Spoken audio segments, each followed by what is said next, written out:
City, आपड़ों city, आपड़ों city. ये प्यारे प्रदेशवासियों, कोरोना जंग को पिछले 13 महीने से हम लोग जूझ रहे हैं। 12 महीने लगातार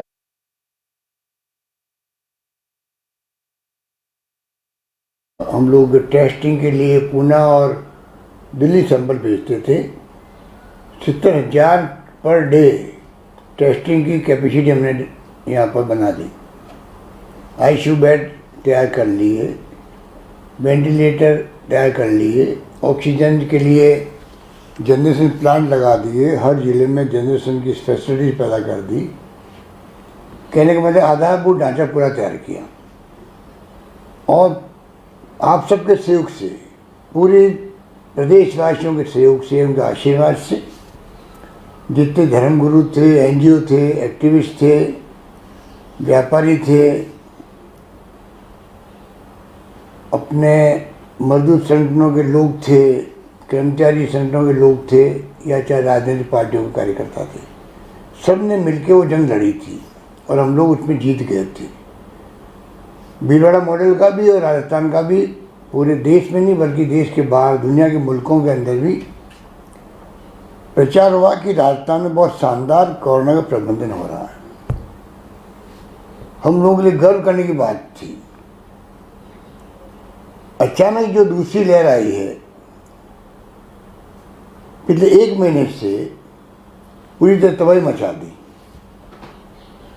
15 अप्रैल की बात करें तो 250 केस आते थे प्रतिदिन। आज 6,500 केस प्रतिदिन आ रहे थे, कभी 7,000 आ रहे हैं।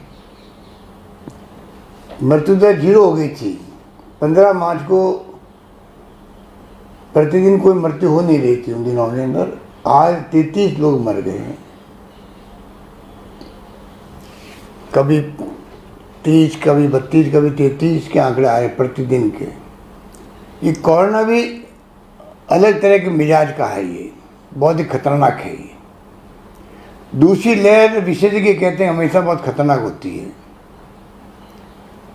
इस लहर के अंदर एक तो बहुत फास्ट ये फैल रहा है, नंबर 1। नंबर 2, ये बच्चों में भी जा रहा है, युवाओं में भी जा रहा है। जो पहले खाली बुजुर्गों में जाते थे वो संक्रमित होते थे। और नंबर 3, ये कोरोना घातक रूप ले रहा है। इतनी मृत्यु दर तो पूरे साल भर में कभी भी नहीं हुई थी।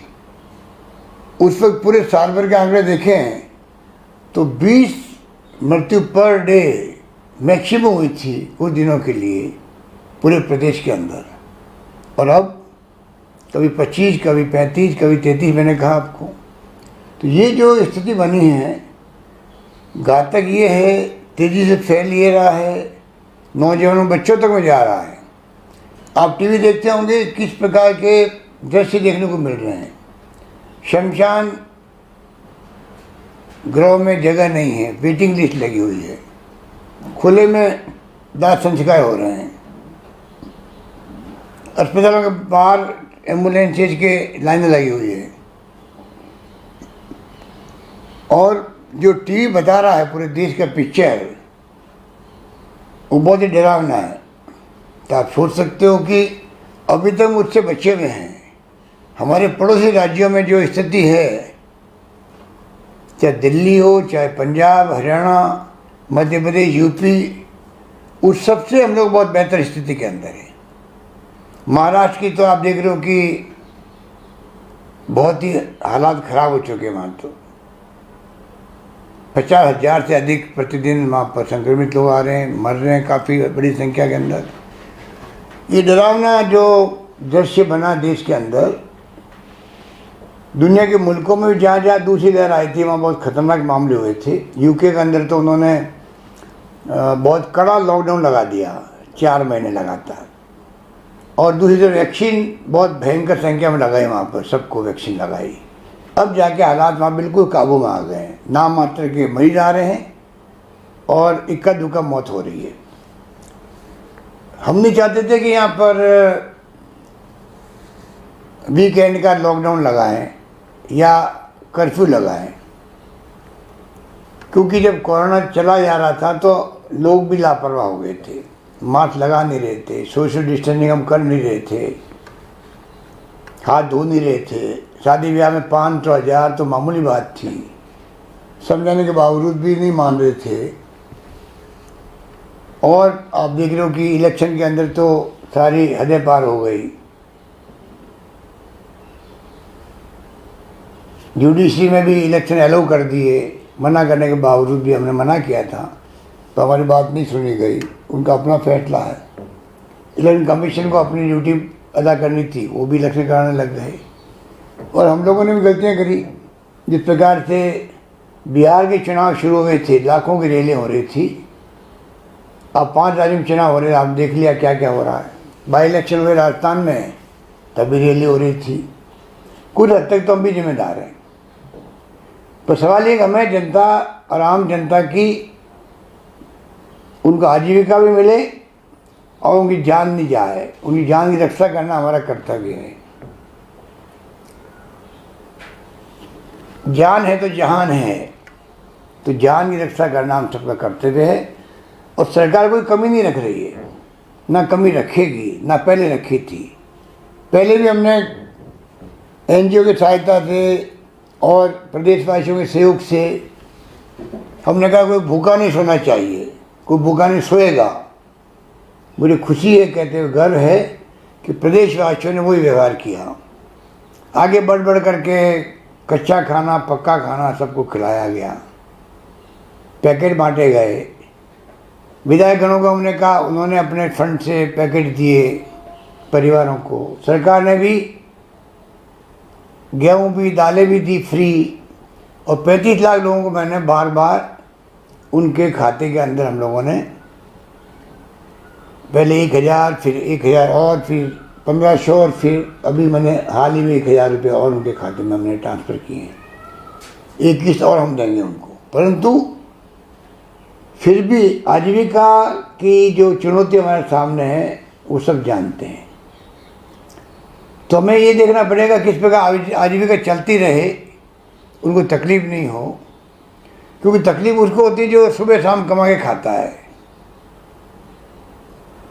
बाकी लोग तो फिर भी बर्दाश्त कर सकते हैं, खर्चे कम कर सकते हैं, कुछ भी कर सकते हैं इस संकट की घड़ी के अंदर। सहयोग सबने किया है, पर गरीब आदमी की स्थिति बहुत ख़राब होती है। हमारा पूरा ध्यान प्रदेशवासियों की समस्याओं पर है। आप निश्चिंत रहें, पूरी तैयारी हमारी अब भी है। आप देख रहे हो ऑक्सीजन की मांग महाराष्ट्र कर रहा है केंद्र सरकार से। आप हवाई जहाज से ऑक्सीजन ट्रांसपोर्ट करो महाराष्ट्र के अंदर। और केंद्र सरकार ने भी फैसला किया आज कि बाहर के मुल्कों से इंपोर्ट करेंगे ऑक्सीजन को बाहर के मुल्कों से आयात करेंगे। तो बिना ऑक्सीजन तो आप सोच सकते हो क्या स्थिति बन सकती है। जो दवाइयाँ हैं वो दवाइयाँ पूरी मिल नहीं पा रही है, इतनी मांग बढ़ गई है। और दवाइयों के साथ में जो हालात बने हैं, तो दवाई हो चाहे ऑक्सीजन हो, कितनी हम बढ़ा दें संख्या, उसके बाद में अगर संख्या बढ़ती जाएगी मरीजों की, तो एक तरफ तो कैजुअलिटी ज़्यादा होगी, लोग तकलीफ पाएंगे। क्योंकि पोस्ट कोविड भी स्थिति अच्छी नहीं रहती है। कोविड ठीक होने के बाद में भी काफ़ी महीनों तक तकलीफ रहती है व्यक्ति को, सांस लेने में के अंदर भी, चलने के अंदर भी कई तरह की प्रॉब्लम रहती है। तो ये कोरोना हो ही क्यों, बचावी उपाय है, ये दिमाग में रखें हम सब लोग। और किसी विशेषज्ञ ने कहा है कि कोरोना की लड़ाई जो है, महामारी की लड़ाई अस्पतालों में नहीं लड़ी जाती है, ये मैदान में लड़ी जाती है। उसके मायने हैं मैदान में, घरों में हम सब जो है किस प्रकार से जो प्रोटोकॉल है कोरोना का बचाव का, किस प्रकार से हम लोग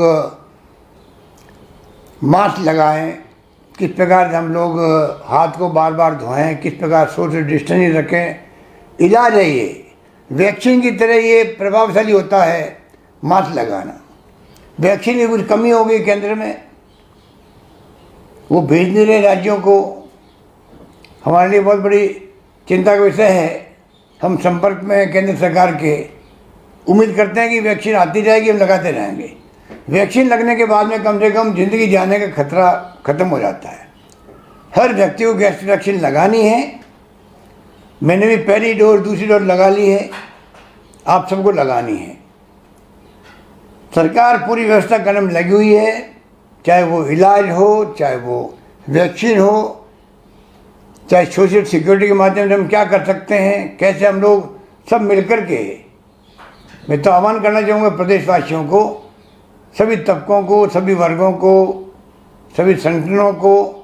पिछली बार 12 महीने 11 महीने आप लोगों ने जो साथ दिया, जिस रूप में एक दूसरे के काम आए, आप लोग इमदाद करी, उसके कारण से राजस्थान कामयाब हुआ कोरोना की जंग को जीतने के अंदर।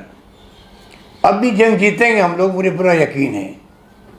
आप सब कॉन्फिडेंस बना रहे, हौसला बुलंद रखें, सरकार आपके साथ खड़ी मिलेगी। सारी व्यवस्था हमने करी है, आने वाले वक्त में और हम करेंगे। पूरी तरह हम लोग लगातार गांव के सरपंच पंच तक संपर्क में रहना चाहते हैं। प्रदेशवासियों के तमाम संगठनों से मैंने बातचीत करी है, धर्मगुरुओं से बात करी है, जिससे बात करी है सब लोगों ने विश्वास दिलाया कि हमें जो माहौल बन गया है, हालात हो गए हैं, उसके अंदर हमें सख्त कार्रवाई करनी पड़ेगी, उसके बगैर काम नहीं चलेगा। मैं आपसे अपील करूंगा अंत में कि कृपा करके आप जो फैसले किए सरकार ने, उसको इम्प्लीमेंट करने में आप सहयोग करें। ये नौबत नहीं है कि पुलिस को सख्ती करनी पड़े, क्योंकि हमें जान बचानी लोगों की, और जान बचाने में सख्ती करनी पड़ेगी, वो भी करेंगे, तब जाकर के हम लोग इसको काबू में कर पाएंगे। बड़ा ही महामारी है, फैलते हुए वक्त नहीं लगता है। 1 अप्रैल 15 अप्रैल के आगे देखेंगे तो आप देखोगे हो क्या गया 15 दिन के अंदर। 30-35 लोग मरना प्रतिदिन, कभी सुना ही नहीं था हमारे राजस्थान के अंदर, वो स्थिति बन गई है। यही बात कहता मैं आपको मैं विश्वास रखता हूँ कि आप लोग कमी नहीं रखेंगे पूरा सहयोग करने में। धन्यवाद। जय हिंद। धन्यवाद।